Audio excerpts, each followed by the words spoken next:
নমস্কার বন্ধুরা, কেমন আছেন সবাই? আশা করি সবাই খুব ভালো আছেন, সুস্থ আছেন। আজকে কিন্তু বানাচ্ছি গরম গরম রসগোল্লা। এদিকে রসগোল্লা বানাচ্ছি, এদিকে কিন্তু বিরিয়ানি রেডি। আজকে কিন্তু কোনো স্পেশাল কিছু না, আজ নর্মালি ইচ্ছা হলো তাই বানালাম। আর এই যে একটু ফাঁকাও ছিলাম তার জন্যই ট্রাই করছি। এদিকে বিরিয়ানি আর সাথে কিন্তু এদিকে বানছে রসগোল্লা। আর আজকে কিন্তু ওয়েদারটা নর্মালি আছে, অলরেডি রোদও উঠেছে, এমনি ঠিকই আছে, মেঘলা মেঘলা ওয়েদার না। এখন রোদটা একটু পড়ে গেছে বলে এরকম লাগছে, তাহলে আজকে রোদও ঠিকঠাক মতনই উঠেছে। আর এখানে এসে দেখুন আমি সেরকম কিছু পাইনি বলে কলমি শাকের বীজ ছিল আমার কাছে কিছু, সেইগুলোই লাগিয়েছিলাম। তো গাছগুলো অলরেডি হয়েছে কিন্তু খুব একটা ভালো গ্রোথ হয়নি, অনেক সরু সরু হয়েছে। তো যাই হোক, যতটাই পাওয়া গেল, আসলে অঙ্কিতের জন্য ফ্রেশ ভেজিটেবল তো লাগে, সেই জন্যই।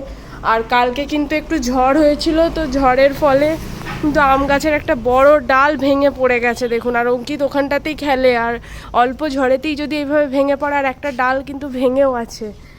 এখানে একটা দরজা হচ্ছে, আঙ্কেল বানানো করাচ্ছে, মিস্ত্রি এসছে, যিনি বানাচ্ছেন। বাস দেখতে থাকুন। অলরেডি কিন্তু এগুলো ফুলে গেছে প্রায় অনেকটাই, দেখুন এখন কীরকম হয়েছে, বড় বড়।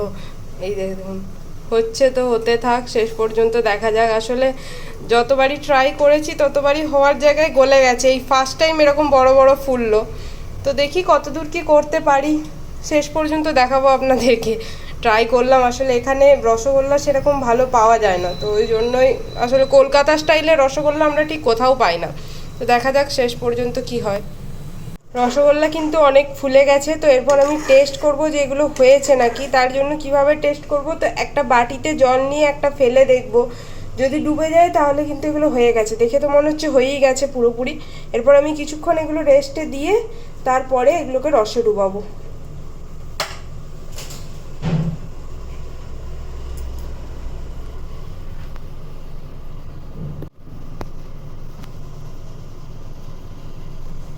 আমি কিন্তু পাশেই একটা পাতলা রস বানিয়ে রেখেছিলাম চিনির, তো সেইটাতেই কিন্তু রসগোল্লাগুলো আস্তে আস্তে তুলে সব দিয়ে দিয়েছি। দেখা যাক, ভিজুক কিছুক্ষণ থাকুক রসগোল্লা, যদিও মিষ্টি হয়ে গেছে তবু কিছুক্ষণ এতে ডুবোনো থাকুক, তারপরেই রসগোল্লাগুলো টেস্ট করে দেখে আপনাদেরকে বলবো কেমন লাগলো।